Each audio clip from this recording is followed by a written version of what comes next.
hello, and welcome to the two-man power trip of wrestling. I'm your host, JP John Poz. With me today, very special guest.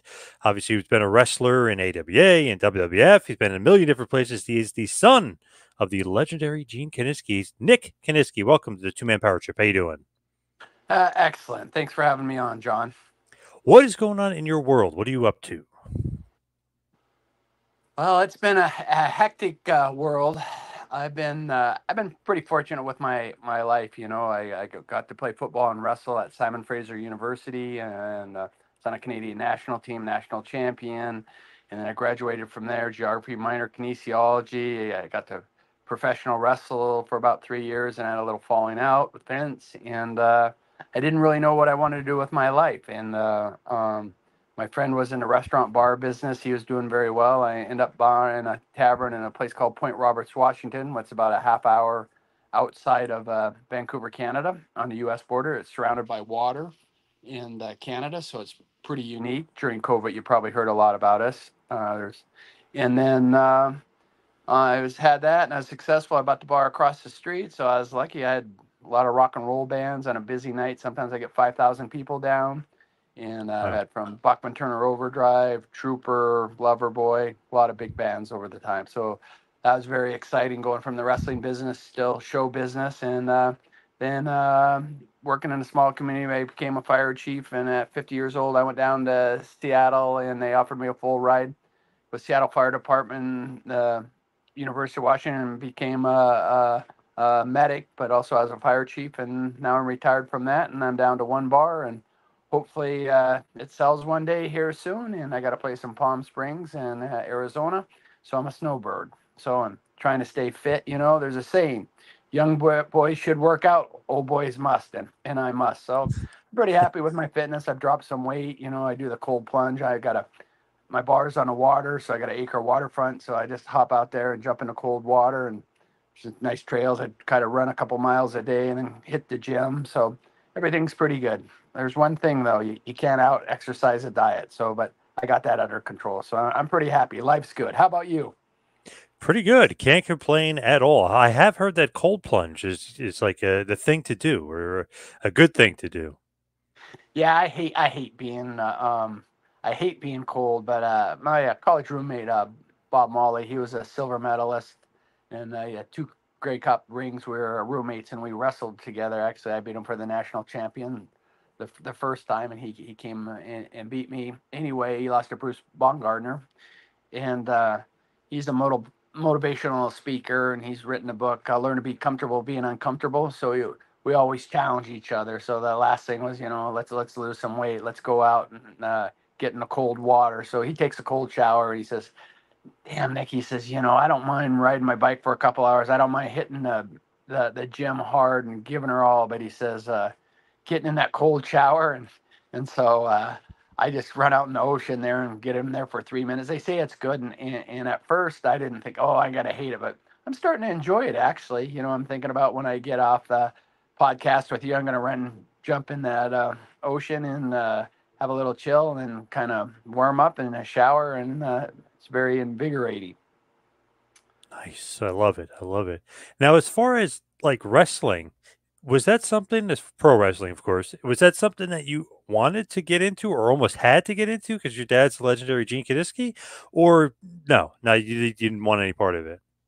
No, so I did. I knew from a little kid I wanted to wrestle. I just, but my dad said, going to university was just a thing of you can dig dishes, do whatever you want, but you're going to have a degree. And my brothers went to West Texas State and graduated. I went to Simon Fraser University up in uh, Vancouver, Canada. So, it was a horrible business, the wrestling business. I mean, my dad, obviously, he was the top at his time. I mean, people, you have to put it in perspective. He was, I believe, in '52. He was drafted by the uh, Los Angeles Rams to play, and they were world champions at the time. And I still have his contracts and paperwork. And they offered him $5,400 to play. He actually made more money playing for the Edmonton Eskimos up in Canada. But at the time, he was making $100,000 a year. So why would you want to play pro football when you were making so much money wrestling? And that's why he chose to wrestle. And for years he is Canada's highest paid athlete. And then when I got into business, it was tough. I mean, many a nights I wrestled and do a 200-mile road trip and get paid $50. But it's things have changed over the years, but there's only so few of people who make it big. I think it's, especially when I came in, Vince, had the WWF and he put all these smaller promotions out of business, on which I give Vince credit for. He's a genius, a very smart businessman. But like, hey, I didn't get along with Vince, so I went to the AWA for a little bit. But there's no territories for it, so my career was done. There's no unions, no protection, no insurance. You were self-employed, so it was a pretty rough lifestyle. And my dad knew that, and you're never home. You beat your body up. It can be a party every night. He never wanted us to be wrestle, my brother or I, and he actually would do everything against us to. He didn't want us to wrestle, but when you've been raised around showbiz, that's all and that's what I wanted, and I kind of, I've been very fortunate, with, I mean, I live on the water, got a beautiful place on the water. I got places in the mountains. I've done very well for myself. But there's part of me that I guess I'm a little jealous of Bret Hart, Shawn Michaels and those guys I started with, and I take my hat off to them. Some of them they paid a price, Bret with his stroke, Shawn with fighting some of his demons, I'm pretty lucky, so in the long run it was kind of a blessing I got out of it. Same for my brother. I didn't, I still had two hip replacements. It was still hard on my body from the amateur career to the professional career. But I, my dad said, I haven't worked a day in my life, and if you enjoy what you do, he would say, and oh man, I enjoyed wrestling. I love the bar business, the rock and roll business, restaurant business. I love being a medic, fireman. I play pickleball now. That's kind of, I placed in the nationals. That's kind of working on that, and I'm always goal driven. But I mean, owning a business it's not easy. I had 120 employees, but it's been I've had a great ride. I wish I could do it all over again. I maybe in the professional wrestling side of things, I think being an amateur, it probably hurt me, and being from my father, kind of old school. I didn't want to do too much showbiz, and I should have worked on my interviews too. Hindsight, what I know now is, but I laugh. I think, oh, what a great gimmick, Chief Kiniski, in my fire outfit and coming in. What a great baby face that would be now. Everyone Yeah. likes a fireman, right? Yeah. Yeah. Good idea. I like that for sure. What's interesting about your dad, Gene Kiniski, and I remember years ago I had talked to Kelly about this. It's almost like Gene gets forgotten a little bit by some of the fans because he was between Thez and Dory Funk. Do you feel the same way that maybe he doesn't get the recognition he deserves, even though he was champ for almost 4 years and obviously NWA world champ? Do you think he's not getting as much recognition as he should? Yeah, I think about that too, and I think, God, that they don't mention him much, but he kind of ran the NWA. The promoters, they blackballed him for a long time, and one of the reasons was because he didn't want to be world champion anymore. They were screwing him on the payoffs, right? And um, he said no. He says, you either get someone, or I'm just going to drop the strap to the next guy. I'm done. And he had enough money saved up, and I mean, he had a plan. He had a promotion in Vancouver, so he was done being on the road. And my dad had a ethic, and he was tough too. But I mean, his hands would break out in rashes. He is sick, He'd keep going, and you not taking things away from any of them, but man, when I got to WWF, those rings are so great. Some of those rings, my dad and I, you start out there like boxing rings. You hit them there like concrete, and for him, and he'd go 60 minutes every night. I was reading his book, uh, uh, um, and I forgot how much he traveled. Like holy cow, they would just go and go and go. And then he was in a WWF, and he started out there, and it wasn't very good. And the following week, he sold it out, and he looked at his payoff, and this is Vince Senior, not Junior, didn't pay him very well, so he gave his notice and left the WWF. No, Gene, here we're sorry. Here's the extra $800. He said, "No, you screwed me once. It ain't never happen again," and left. And then he was wrestling Bruno Sammartino, and they were afraid my dad was going to beat Bruno up. And to be fair to Bruno, he had a hurt shoulder and wouldn't do the job for Bruno. But my dad said, hey, Bruno, this has nothing to do with you. I'll take care of business. Don't worry. I'm not going to mess with you. But when he went out, they went and put, 17 wrestlers all around the ring just so my dad wouldn't double cross Bruno as he's leaving, right? And so my dad never had a good run with the WWF from that. He was kind of blackballed.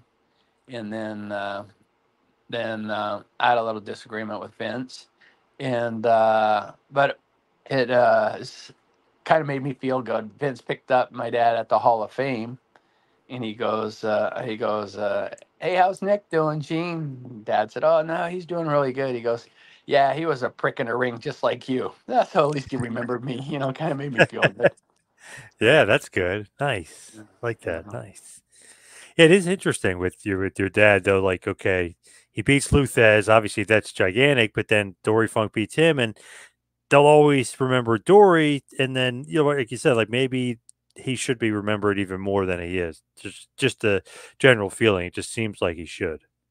Yeah, I mean, he drew. I mean, he had huge drawing power, right? And that's why they wanted to keep him. And they wanted to pass the belt back to him. I guess the Funks um, he was champion. Didn't The get along. Briscoes, They Jack didn't get Briscoe. along, so they were gonna put Dad in a meteor there to do it. But I tell you, out of all the people though, like my dad, he was tough, right? My dad liked to fight with people, right? Not no fear of people, and no fear of dogs. He loved to fight with dogs, right? Like who likes to fight with German shepherds? He didn't care, right? Hmm. Like something matter with him. But he says, Nick, he says, I'd go to wrestle. He said I'd always eat at 3 in the afternoon, so I wouldn't get sick in the ring. He says, when I would wrestle Thez, he says, I'd eat at 2 o'clock. He says, he used to beat the shit out of me, Lou would. He says, I wasn't afraid of him, but he says, God damn, he says, would he beat me up, right? In Yep. good shape. But then Lou liked him. I guess my dad wasn't afraid of him. So Lou showed my dad a bunch of hooking moves, right? The wrist lock, that's where my dad got it through Lou. But they'd be at Christmas parties wrestling around on the floor, and Lou would headbutt my dad, split him open. The guys would be bleeding. Like, Jesus Christ, that's old school, right? But Yep. yeah, yeah. But my dad loved Lou, but he says, Nick, he says, probably the worst businessman I ever knew. He says he'd come in as world's champion, and when you left the building, you knew he was world's champion. There was nothing close. He just destroyed the guys. Well, who's going to pay money to come back and see you wrestle when it wasn't even close, right? Yep. He said that, and then my dad was a great. He loved to rib people and tease people, right? And so he would go and say, let's just say. Randy Savage was wrestling Lou, right? Say they're the same age or something, right? So my dad would go up to Lou and says, God damn, Lou, what's the matter with Randy? And Lou would say, what? He goes, well, he'd say, Randy was saying, you're an old man. You shouldn't be in the business. And what are you doing stepping in the ring?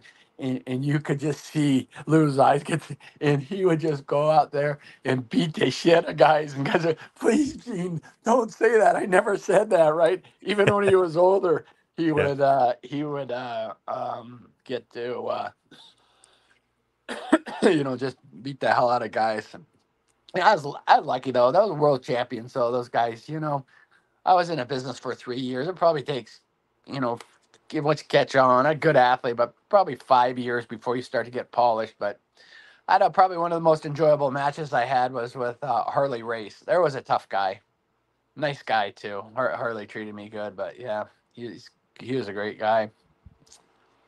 Do you remember what territory you wrestled him in?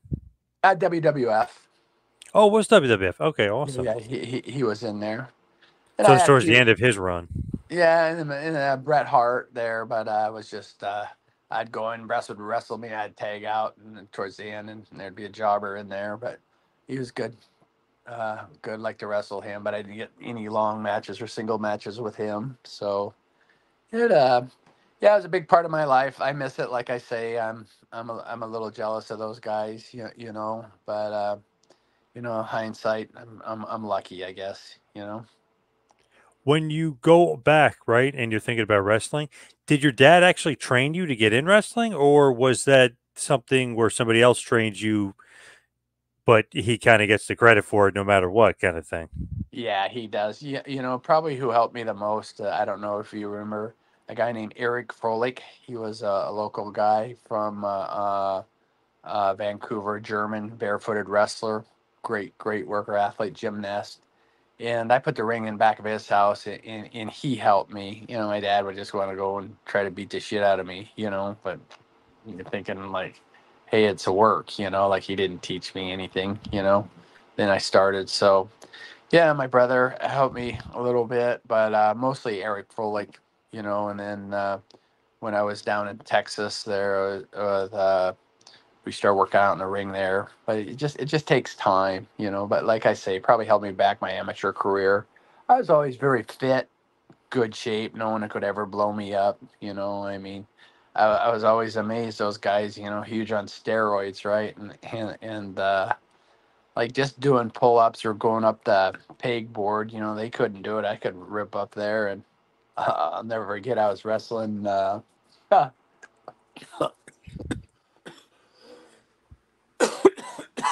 Excuse me. Sorry about that. Pardon me. No problem.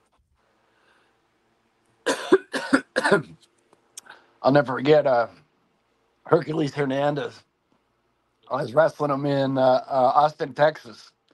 And this was for when I was working for Fritz. And I believe it was Father's Day or Mother's Day. And he got in the ring and he was a little hungover, right? And I just beat the shit out of him. Not, not the hard way, but just wrestle him. And Yeah. he was puking. Please let me go into the ring. I wouldn't let him go. No, I made him puke in front of the stands. He was mad at me, but hey, you want to drink and get in the ring and be a little hungover with me? Let's go. So, yeah, I was always in good shape, and I could take care of myself with my amateur background, and yeah. So, like I say, I just wish I would have hung in there longer in a way, but it's a blessing in disguise for me to get out of the wrestling business.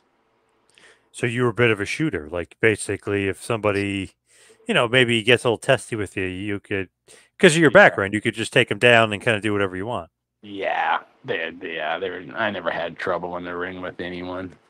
They didn't. Even the Japanese, I'd have a field day, go beat the hell out of them. I didn't care if I hurt them. They get a little cocky, right? I would go and they'd work out before we'd wrestle, and I was over in Japan. I'd go in the ring and go with them all, one after another, right? I didn't care shit. Some of those, and then there we do like MMA. Some of those boxers were good. They had tapped me pretty good, but once I got them down, I'd beat the shit out. And then Fuji Worry was there, and we'd work out every day. I think I took him down 74 times to his zero, but Wow. he was good at hooking moves, so he showed me a lot, right? And I'd say, show me. He was good. He'd work with me. He wouldn't hurt me, right? Show me. And Chris Adams was there, and who else? Billy Jack Haynes was there, and all these guys were there. And they'd demonstrate holds on him, and they'd make him scream. They were mad at me, like, "Hey, what the hell are you doing?" And he'd wink at me, but he'd work with it. Yeah, you beat the shit out of them. They work with you pretty good. You know what I mean? So, and then, yeah, even John Tenta. I wrestled John quite a few times. Amateur, beat him every time. He was a big boy. Yeah, and Nice. He died too young, but really, I look at how many of my friends have passed away. It's sad. Yeah. It's sad. Were you on the Olympic team or were you almost No, on I the was Olympic I team? was I was an alternate. So 80, and then 84, I got beat, and then no, I didn't go to the Olympics. Hey, but still, obviously, to even get close, got to be pretty damn good. Yeah. Well, it was. I had a hell of a run, so that was good. We had a good team. We had Bob Molly, a silver medalist. Uh, we had a couple silver medals or bronze medals and Olympic gold medals come out of our university. So that's pretty proud. So it was a pretty competitive school. You know. When when you actually jump into pro wrestling, what was your first territory? Was it world class for Fritz, or did you Yeah, work it somewhere else was before that? Fritz. I think it was Hugo, Oklahoma, against Buck Zumhoff. Yeah, yeah, Wow. Hugo. Yeah, that had to be around 80. God dang, that would have been 85, 84, 80 somewhere. So yeah, January 17th, 85, I believe. Yeah. When you do go to world class, is that Kelly getting you in, or your Yeah, dad getting you Kelly. in? Oh, Kelly Kelly got got you in. in. Dad would even call and tell Fritz that I was coming, right? Or even Kelly was coming. Nah, do it on your own. Make them do it on their own. My dad was more of a hindrance than help in the wrestling business, right? He didn't want us in there. And I don't blame him. I wouldn't want my kid to be a professional wrestler. Their lifestyle. I mean, I think it's changed now. They don't work as much as they do, and the guys who, even The Rock, his dad was all mad that he was getting in the business. I got to wrestle his old man a few times. Yeah, Rocky. Yeah, and wrestled for his grandma in Hawaii, coming back from Japan. I used to do shots over there, and so, but yeah, and really, Kelly and I, we talk about this all the time. I lost my mom at a young age, and my parents got divorced when I was 12, and my mom committed suicide when I was 15. But from 12 on, Dad raised Kelly and I, and man, he was home every night with us. Making sure I wasn't out drinking, partying. I had a curfew. Had to kiss him goodnight, and make sure I wasn't drunk, and even on weekends. And man, he wasn't out partying. He was at home, and he'd cook dinner for us and make our beds. And he and how can you become from being a world champion on the road, being that crazy, then coming back home and being such a homebody? It always amazed us. If I could have been half the father, I don't have any kids, but he was amazing how he changed gears like that. But I guess that's his upbringing, you know. It's interesting though. Like Fritz probably knows your dad, right? But he won't even call him to help you at all to get in. So Kelly's got to do it. It seems like Fritz would probably know your dad pretty well and be like, "Oh, okay, we'll bring in Nick," but like not the case. Fritz was Fritz and my dad were best friends for a long time, and supposedly, when Fritz lost his first son that got electrocuted in a trailer, my dad had to help with the burial, and so they were good friends. And matter of fact, our first Labrador Retriever, I believe Fritz sent it to my dad, Alberta Babe, our first dog. I mean, they were best friends for a long time, and even Fritz wanted my dad to be his partner in there, and I don't know why my dad didn't or anything, but I mean they were real tight way back then. Yeah, my dad would say, "Hey Fritz, give my boys a push." Fritz would have, but he didn't want them, and I was too green to be in there. I was just starting out. I wouldn't have been ready for a push, there anyway. Went down for Fred Barron, but it's funny, my dad had a great sense of humor, and he's kind of a heel, but he always likes to tease and joke. So I'm out on. It's just not. It's nice weather here, so I'm out on my boat one time, and it's a nice boat, and foot boat, and we're cruising the San Juan Islands. And I said, "Hey, Dad, let's go to Rosario for lunch." And he goes, "Well, I'm buying." I go, "Hey, Dad, it's really expensive, right?" He didn't say anything, but I could just tell that, oh, you know, like he's tipped more than I ever made in my life, probably. You know, I could just tell he was mad. Oh, Big Shot son's got the big boat and the bars now. He's a uh, superstar. I could see he was just, he didn't say anything, but I could tell he was pissed off at me, like, oh, I can't afford lunch, right? So anyway, we go to this place, Rosario in the San Juan Islands. I'll never forget. We have a club. Each have clubhouse sandwiches and two waters, right? He goes to the bathroom. I tell the waiter, give him a $380 bill. So we sit back down. The waiter comes up, gives him the bill, and he kind of does the periscope, you know, up and down, looking at it. And he goes, "How much is it?" And the waiter said, "Sir, the amount circled, $380." Now, no one else is in the place. My dad doesn't say a word. And he always carried 5 grand cash with him. I don't know why. Because he said he was broke as a kid. It made him feel better. So he always had $5,000 in his wallet everywhere he went. So he doesn't say anything to me. He takes his wallet out. He starts popping those hundreds down, right? I'm just pissing myself laughing. I go, "You Mark, did you really?" He gave the guy a $50 tip because we got him so good. But yeah, he was a good guy. I mean, we used to go out when I was older. You know, he'd come watch me wrestle and amateur wrestle. Never, he wouldn't come watch me pro wrestle, and we'd go out for dinner, or a few beers afterwards. And he was my father, but he was my best friend too. And luckily, in his later years, I got to take him down to Palm Springs, and he went to the University of Arizona. I mean, he just loved the heat, so I'd take him down to Palm Springs, and we'd hang out, and he had suntan, and he just loved it there. So I got to. He was so good raising me that I got to pay a little of that back to him. And after he passed away, I'm about half hour for the University of Tucson now. We got a house down in Green Valley, and I play pickleball down there. And sometimes I go to the University of Arizona basketball games, but I'm going to catch some football games too. He's alumni there. nice, very cool. Love it. It like a special relationship. That's great. Did Kelly have a great relationship with you and your dad too, or not as much?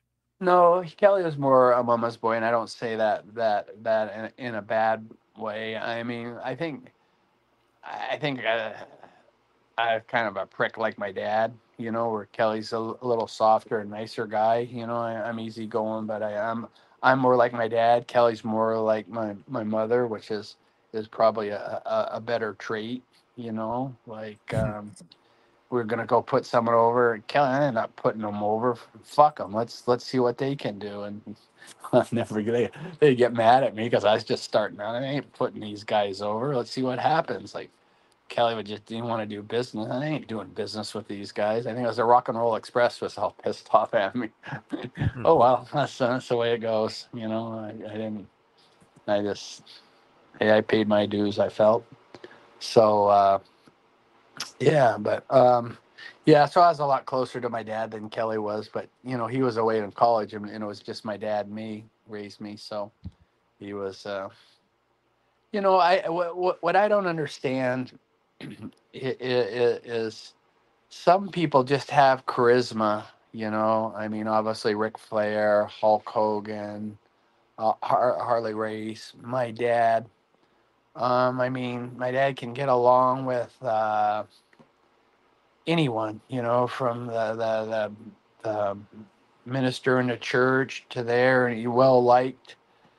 And just what he says and does sometimes is kind of crazy, but he just gets over. And what what creates that charisma? I don't know. Yeah, you know, it just always amazed me that certain people have this charisma, and it's Yeah, amazing. You know, I yeah, wish I could. You know, I weird. mean, you know what what makes that different? I mean, my dad, first of all, you know, he'd always tease me. "What are you driving a Corvette for? What do you need a Mercedes for? What do you need this for? What do you need that?" I said, "Hey, Dad, I'm not on TV every week. I need these toys." It's funny, like the charisma thing, because you really don't know. It's undefinable almost. You don't really get it, but they have it. Yeah, and I mean, even I went and when Ric Flair was doing a public speaking up here, I went and talked to him for a while. And little trivia: his father was a doctor. Actually, delivered me in Minnesota. Small Wow. world. Yeah. Yeah. So I just talking to Rick. I don't know. It just Man, there was something about the world champions maybe make me miss my dad, and the Rick's not as old as my dad, but it just their mannerisms, how they act, how they got that charisma, how they make you feel good about yourself, class act, and like you said, you had Hogan. He was yeah. They just have charisma, I'm sure never met The Rock, but I'm sure obviously he does. John Cena, all these guys, you know. Yeah, I don't know. I don't know what how do you get that or why, you know? I feel You know, like Kerry Von Erich, speaking of world class, we're talking about world class. He had a ton of charisma. Did you get along with the Von Erich boys? the I didn't really see him very much. You know what I mean? When Kelly and I would work out in the sportatorium and they would come down, but Fritz didn't really want me working out, afraid they would get hurt, right? And so I didn't I didn't. They were main events, and I was on the bottom of the card, preliminary. So I never got to wrestle with them or anything. But I mean, they were not so much Kevin, but Kerry and th- those guys would drive separately. But and Mike, they were pretty messed up sometimes. It was kind of sad. I was in Corpus Christi and Mike he had a few too many beers and fell down, hit his head. I thought he was dead. I didn't even want to go outside and look. The boys Wow. playing. So it was it's kind of sad. But when those boys were over, Kerry, they had bodies and Yep. go. But I don't know. It's sad, very very sad, sad. And then Fritz's wife and my mom were very good friends too. I mean, they go way back. You know, so I'm not. I would say hi to Kevin, but I'm not friends with Kevin. We weren't tight. Nothing was passed down as friendships or anything like that. When you move on from world class and you basically go to Southwest, right, to Texas All Star Wrestling, you met a very young Shawn Michaels there, right? You were kind of, I guess, teaming with him a little bit down there. Yeah, yeah. I started with what was his name, Paul. Paul There, Diamond. and then Paul Diamond, and then I got a shot at Portland. I came back, and we were the champs down there. Paul Diamond, then Shawn Michaels came in and took my spot, and I got to wrestle Shawn once, but mostly we were both baby faces. We had a great match. I blew his ass up. It was fun though. He did well. He was yeah, young. Chavo Guerrero was there. Al McGrill. Who else was there?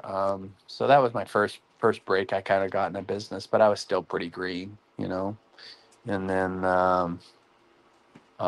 yeah, it was who was a promoter back there was he was a great guy. Sure treated me well. Was Fred it still Barrett. Joe Blanchard? Oh, No, okay. no, Fred Barrett. Now Joe Blanchard played football with my dad, right? And Oh, Joe was still he'd come into the matches and real good friends with my dad and joke around and Joe would say, Nick, he was an amateur wrestler. He says, I never caught on like your dad did. The amateur kind of hurts us sometimes. He says, he did good wrestling, but he said he just never caught on like Wilbur Snyder. Wilbur Snyder was a good friend of my dad too. I think Wilbur Snyder or uh, um, uh, Joe Blanchard, they all played football together. Pro football. I think for Edmonton or so. They're all good friends back in college days. when you like look at it, right, and you're going from territory, like you said, Portland to back to Texas, and you go back to Portland. Are you making a lot of money, or like, are you happy, or you're like, I got to find something else? Like, are you satisfied with wrestling at that point? No, I was looking like playing your dues. No, no, you're not making any money. I never made any money there. In the WWF, I got started getting some payoffs. Of Fritz, I got to wrestle. I think my first big payoff was over $1,000. Was by Fritz in the Texas Stadium.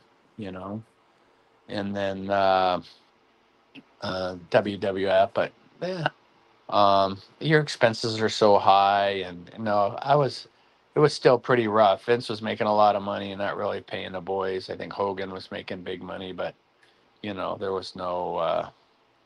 It was you know there was people who wanted your job, so you had to do what you had to do. You didn't argue with the promoter. How about the Pacific Northwest? Money out there or not? Not really. No, I never came to my hometown. Well, I guess I did once with the WWF and wrestled. He was a WWF champion, babyface. Nice guy. There, DQ. But yeah, no, I was only in it for 3 years, right? So I was just starting to, you know, come. I made some good money in Japan. That's where I made money. They liked me there. So they was there. I was in the mid card main event there. So they like tough guys. So it was fun. Was it for That's Inoki? yeah.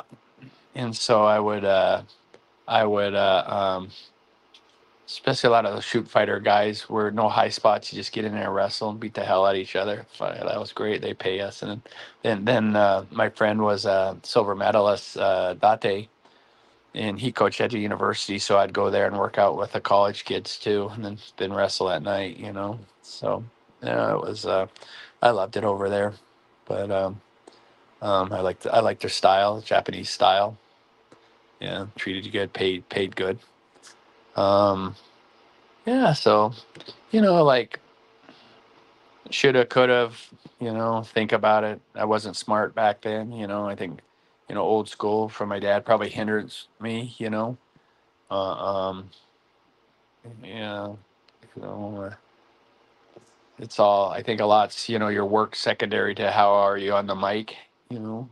By talking. Doing good Yep. interviews. Yeah, yeah. Work is second. Uh, higher you go up in a card, it seems easier it is to get the people to pop for you. You know, and yeah, I mean, you can Sports have entertainment. exactly. So what do you think of it? I don't know. More of an old school guy myself, just old school wrestling. But obviously, the promos and stuff, and the stories, the charisma of the guys, that kind of brings you in. But I do love the matches too. So I love some of the guys. Just interesting. I was just watching Dark Side of the Ring on Chris Colt, and I know you worked him a bunch. He was an interesting guy. Just like look at it, like character wise, like wow, this guy's really interesting. But he never really made it big. Chris Cole, what a super guy he was, right? But that back then, I think he did pretty good. I mean, Chris Cole, I bet you didn't even weigh 200 pounds, did he? No, he was Just small, real small. Yeah. small, right? Small and but I used to wrestle with him in Portland, right? And um, God, he would we'd have some great matches, and he would stop and he'd have the tie dye shorts on and everything. He'd look at me and he would say something, right? And God, I kept cracking up, right? And he'd get in a dressing. Don't you laugh? What that is? You take this business and he just chew my ass, right? And then the next night he wouldn't tie up with me. He just stand there. He was ripping me right. And just God, I just couldn't stop. But I would look at him. I couldn't help but start laughing. Right. I'd bite my lip till it was bleeding so hard. But he used to mess with me all the time. But what a great worker. Yeah, great guy. Always treated me good. And for a small guy, he got over in some places good. Yeah. Super guy. Definitely. Interesting character for sure. An interesting Yeah. gimmick for sure. Yeah. Yeah. When you Yeah. look at like going to Hawaii and stuff too, and working like more on the Pacific end here on that side, what was like Rocky Johnson like? What was his grandmother? Well, Rock's grandmother, I guess. What were they all like? Um, I know Mrs. Peter Maeva, she treated me good and come back. I mean, we weren't drawn that good, and I didn't mind going over there. But hey, I got to lay out in the sun and get to fly over there, and stop off from Japan or wrestle in Portland and fly over there for a few days. it was good. They treated me excellent, and I remember Rocky Johnson, talking about his son, what he's going to do with him, and da da da, and go to the gym and everything, and obviously did it. I felt like his dad was pretty solid. You know, he was he lay him in pretty good. He's a big boy. Yeah, you're in the ring with him, but a great guy. Always treated me good with respect. You know, I think the guys know who they can push around and can't push around, right? Yeah. I mean, it didn't take long for me to get in a few go arounds, with some of the guys, and I held my own. So word travels fast, and but Who tested you? Who tried you? well, we got in me and Tugboat. You remember him? Oh Yeah, yeah, we of we course. got I put him down, but we were good friends. I took him down. I had him. He knew I had him. Hit him in the head. I gave him a little love tap. Like, what are we doing? He's supposed to pick me up. We were wrestling in Odessa, Texas. He's supposed to pick me up at 2 in the afternoon. I leave at 4 and got to get a flight and fly there because he never showed, but he was just late getting there, driving like an idiot. And so I was pissed off. I had to fly out there rather than because you don't miss a shot, even though I was probably making $50, right? Right. And then one of I forget, he was a not Alpha or Sika, but um, I forget his name in Portland. We kind of kept getting him every time the guys would break it up. We'd go again. I'd get him every time, but the boys ended that one, and a few other times. I'd be working a lot of guys. Like, probably the easiest thing for me was getting a ring and wrestle. The travel and all the other shit. That was hard, right? But so heck, I'm there. Let's go have a good workout. But I mean, a lot of times there would go 15, 20 minute draw, and the guys would just quit, and I'd pin them, right? And I'd just blow them up, and what the promoter would be. I didn't hold them down, and the guys I was too tired, So it was It blew fun, up. Yep. Yeah, just like, hey, let's give her, we're here. Let's get a good workout in. So um, the guys better be in good shape when they step in the ring because you could be strong, but fatigue makes cowards of us all, right? Yes. Yep. Uh, Big time. Big time. Especially those oh, big muscle guys. They get tired Oh, easy. even Kevin Kelly, my partner with Medusa, right? We're up there at Edmonton. I'm wrestling him, and he doesn't want to call the spots everything. So I just beat the shit out of him, not physically, just on blow him up so bad he can't even hit me, right? I think old um, that's probably why they hired me, But yeah, I just played with him, right? Big, strong looking guy, but no endurance. Good old nails. Yeah. Yeah, yeah, temper. He had a Yeah. temper. I could see him doing that to Vince. Yeah, Oh, beating them up. Yeah. yeah, They said no more one-on-one meetings after that. There was always going to be somebody else in the room after that. They can't just leave, like nails alone with Vince. He'll get choked out. yeah. What's happening with Vince? What's the latest thing going on there? So they paused the case because the feds want to crack at him. So the feds think that they're going to dig up something. So the Janelle Grant case is paused, I think, for 6 months, but the feds want to take a shot at it. But I haven't heard anything as far as the latest as far as the feds go. Yeah, he's got a lot of loyalty to him out there. A lot of people don't like him, but he's helped a lot of people. Like, I know Ric Flair and those people. You know, Hmm. so but yeah. He's not one of my favorite persons, but you can't knock success. But Yep, it's a big hit to take now that at his age and that wealthy and in his career like that is kind of sad. big time. Yep, big black mark on that legacy for sure. How'd you get in WWF? Like, how did you actually get recruited in or get into WWF to begin with? I don't know. I think they called me and said, "Hey, interested, wanted to see me," and then put me on, and then they kept saying they're going to give me a big push, or going to give me a big push, and they asked me to lose a couple pounds, 10 pounds. I did, and And Rene Goulet, I'd wrestle with him. I did back suplex for a finish, and great, yeah. And nothing's happening, and then I'm in, um, getting harassed by Terry Garvin, sexually. He'd say, "Hey, come on, let me do this, and you'll have it made for the rest of your life." And Terry, I'm not that way. Well, you can read a Playboy. I go, no, sorry. I even had to throw him out of my room one night. Anyway, I'm wrestling in San Diego and in LA and staying in LA, and that's a big, $1,000, $1,500 payoff night. And they give me the night off. I still got the hotel rooms, and then they start and want me to do. I did a job for Randy, then they want me to do another job, and I said, Vince, I'll finish my things, but I'm not doing no more jobs on TV, and Randy Gould come on. He says, Nick, I'm so sorry. He says, I don't know what happened. I would have never told you that. My word's my word. He says, I don't know. I don't know what happened. So I never forget. So no, Vince says you're done. And I remember I was in LA picking up my bags and said goodbye to all the boys. I can't believe you're leaving, but you know what? Hey, they can beat you, but they can't eat you. I said, you guys are pathetic. At least I can hold my fucking head up high and walk out of here with my pride. And went to back to the hotel, called my dad, say, hey, I'm flying in. He says, good for you, and that's, I don't regret that. What I mean? You're not going to take my self-respect from me. You know.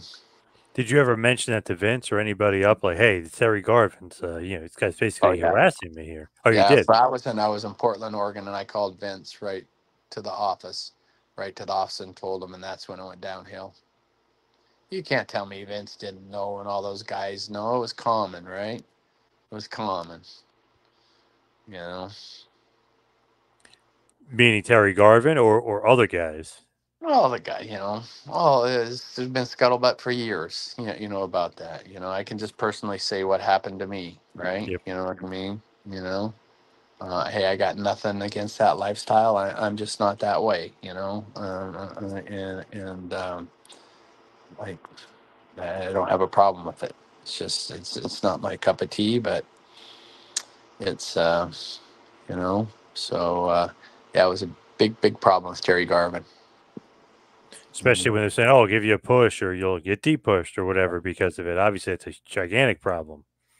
My biggest regret is, of hindsight, when Terry Garvin came in my bedroom, I wish I would have beat the fuck out of him. That would have been I wish I would have just kicked the shit out of him. And hey, good publicity got out there, been done and moved on. Now I would have been sick, because how many people's lives did he mess with? I've been in there with, young kids calling, doing jobs. Well, Terry, you promised me if I did this, you would do this for me on the phone, right? And this is going back 30, 40 years ago, but I still remember it vivid, you know? Yep. And, I mean, even my business, the bar business, was coming from the wrestling business was out of hand. What's HR, human resources? Wouldn't even know what that was, back then. I Right. didn't know, so, but that's how business was done back then, you know? And obviously, Vince wasn't putting an end to it at that point either. No, he probably grew up how I grew up, ethically, my dad was, you don't steal, if you say you're going to do what you do, you don't do drugs and stuff, but, you want to be, if what two adults want to do it's fine, right? You know? So, um, yeah, it's, it's sad. As much as, I dislike Vince I felt he had a lot to do with my career and he knew what was going on. I still, for so much he's done for wrestling, what a way to end your career. It's sad, Yep. but, and who knows? Did he really help wrestling or did he hurt wrestling? With all these small territories that you used to have Texas, you'd have Florida, you'd have New York, you'd have Pacific where these guys could go and learn to work and then become stars, right? You know, they didn't really have that. I went back to the AWA and you know, you just getting by there. You know, if you didn't wrestle for Vince, you weren't going to make any money. You know, and I Yeah. still think, you know, I hear like the merchandise was huge for these guys over the wrestling if their merchandise sold. But so Yeah, it's crazy because if you think about it, like Ole Anderson's the world's, he's rich. He's living down there in North Carolina. The Dusty's rich from Florida. All these guys, different territories. But then you get rid of all these territories, and only Vince's guys are getting rich. yeah, you know, I mean, look at Ric Flair. How many times he went broke? You know, it wasn't. Yeah, So I'm just glad for podcasts and everything. These guys can make money, not having to step in the ring. You know. yeah. Any, I'll tell you who treated me good was Jake the Snake. He was, you know, my dad was a promoter and he was wrestling and he always he treated me very well. And even when the WWF, I'd room with him and we'd have the Snake, we'd have fun with that, or I would. But if you ever see him, tell him I said hi and tell him that will do. I don't think my dad treated him very well. He was getting a little push there. Then my dad beat him two straight. But tell Jake I said hi, and yeah, he is very good to me. Another guy Any, was Adrian Adonis. I used to wrestle with him a lot in high school and stuff, and he was good to me. There's another one whose life ended too soon. oh, way too soon. Yeah. Oh my God. Way too soon. Any other like positive experience in WWF or all negative? Because you were mentioning working in British Columbia, working Pedro Morales a little bit over Yeah, there. yeah, Pedro Morales there. Oh, you're gonna do a job? No, I said I ain't doing one in my hometown, and he was really good. I guess my dad gave him a big push, and no, no, let's do a DQ, right? So he was good about that, but yeah, I wasn't going to come in my hometown and do a job. No thanks. Yeah. But so I wasn't the easiest going guy, right? You know, but Right. let's, you know, come on. I was a national champion. You're going to come here and, you know, what difference does it make? I'll do it somewhere else. You know, his good friend too was a Sheik. Oh my God, he was crazy. Iron Sheik. He used to wrestle him. I was in high school. I'd work out with him. He hurt his back. Um, I'll never forget. You want to hear store wild stuff, man? He's WWF and who was his partner? Nikolai Volkov, Volkov. Yep. and he was super nice to me. He'd get on to me. What are you staying in that good hotel? Come and stay in Hotel 6. Save your money, kid. Right? I mean, he was very smart. Saved his money and not a partier and just a nice man. He could hinny sound like a donkey, right? And he could whistle, right? He's funny, but let me tell you, you know, there's not too many guys I would back down from, but I wouldn't want to piss that guy off. I was wrestling him. Sheik and I, we used to tag against him, have good matches, and damn, he went to press slam me, and I wasn't ready to go. It didn't matter. He picked me up. I was probably 270, 270. He picked me up over his head and press slam me. Holy shit. And I wasn't even ready to go, man. Well, just a naturally strong guy, right? But yeah, he's super, super nice guy. And then the Sheik, you know, when he was in Vancouver, he never drank, never smoked. I've never seen this on an airplane before where I forget where we're flying to. I see him go and just sit up in first class, didn't even have a ticket there. And he orders Cavassier in first class. He's smoking dope and blowing it in a towel with a hash pipe and doing lines of cocaine and drinking Cavassier. Jesus Christ. I guess when Vince tested him, he says, Sheik, you're a positive for your drug test. He says, oh, see, Vince, me very good, very positive, me very good, very good. He doesn't understand that positive means Yeah, not not so good. good. Yeah, but yeah, he was good, good, good guy, you know. And as as we wind it down and head towards the finish, so you quit WWF. You call Vince, right? You say you've had enough. The Terry Garvin stuff. You had enough. You just quit, and then you go to AWA, and then basically wind it down. then I partnered with Kevin Kelly, but he didn't want to work with me. And Medusa was my manager. and we had a lot of fun traveling there. And she's super gal. I just don't can't say enough nice things about Medusa. And she did good. And yeah, then I came back and didn't really know what I wanted to do. When people clap for you, it's kind of hard to get a normal job. So that's why I guess I got in the bar business. Yes. Keep that showbiz lifestyle going. Yeah, Yeah. yeah. I like people. I still like going out there and shooting the shit with people. You ever get out this way? No, I've never actually been that far out west. Yeah. Wow. Well, make sure come out and see me. I'll buy you a beer. I got two pet All eagles. I right. call and I feed them, and it's Nice. beautiful. Got whales out front. And, well, when it's nice here, it's one of the nicest spots in the world. And we're about a half hour from Vancouver, Canada. So, but 36 years I've been in the bar business. I'm going and starting my 37th, and I Wow. think I'm done. Ready to retire and become a national champion in pickleball. That's my goal. So I love that. Yeah, I I, love that. I won a Any bronze. I won a bronze in pickleball. I was so excited. I had it. Actually, I won a gold and I had it bronze. No, kidding. So I love that though. Any regrets though, just as far as wrestling? Anything you wish you would have done, or is like, nah, I got out and not the best business in the world. yeah, like I say, I'm jealous. Of Sean and Brett and those guys. I wrestled with. I'm a little jealous. I'd be lying if I said I wasn't. Um, you know, I did the best I could at the time. I didn't understand the business. We come where it's a legitimate business. My dad was like a shooter. I come, I want to be a shooter. I don't want to do the goofy shit. Midget high spots where it's so no gimmick. I should, like, being a fire chief, what a gimmick that would have been, right? Chief Kiniski, like, holy cow, have your bunker gear. You could have a strap match. You could have a hose match. You could have a ladder match. Like kids, sirens in a truck and wear your gear. Kids would go crazy. What a draw, right? Yep. That's probably my biggest regret. How to do interviews, how to cut interviews. I would have worked harder on that. And I guess they have professionals now, but it's hindsight, right? But once I do something, I gave I took it serious. I hit the gym hard. I was in good shape. I took it very serious.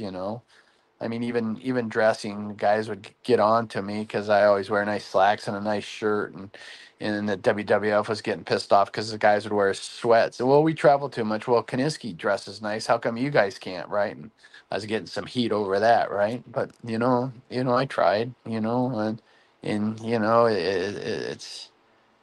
it's everything I do that I wanted to be a wrestler. I wanted to be in the bar business, and I wanted to be a paramedic, fireman, and those are probably the three things in my life, and I've done all three of them now. I want to be a national pickleball champion player. Not with the Yeah. young kids. I mean, oh, I can't wait till tomorrow though. It's just I get better looking with age. No. Well, do you do social media at all? Are you out there on social media? Where Yeah, people can find you and stuff? yeah, on Facebook. Yeah, I mean, the bars are called Kiniski's Reef. You can find me on Facebook. Also, learn to be uncomfortable being comfortable. Bob Molly, he's got a podcast, and I'm on a show some there, and I'm just so busy. I would really like to, start telling stories about the bar because over 36 years, I have so many stories about the bar business and restaurant business, and everyone thinks it's kind of you just stand around and talk to people, but there's so much more to it than that. It's just like the wrestling business, but like sometimes I can complain about business, and this customer told me, he says, Nick, if business was so easy, everyone would do it. And as you know, I'm Yep. sure the restaurant business is a tough business to be in, right? But Yeah. to be fair, I don't make a lot of money in the restaurant business, but I was number two in the state. I was doing like 12 million a year in gambling and keeping 20% of that. So I had about a 5-year run. So I've been going backwards ever since then, but that was a good run. You Nice know? though. Nice. So everybody's got to check out the bar, and then hopefully you will be the national pickleball champion, Nick. So thank you One so day. much for all the time. John, I just want to thank you. You did a great job interviewing me, and may the best things in life that happened to me be the worst things that ever happened to you. And stay in Awesome. touch. And Yes, you too. you got a few beers coming. All Thank right, you. awesome. Yep, Can thank you you so stay? much, Nick. Can you stay on the line after not record? Yeah, absolutely. Yeah. Okay.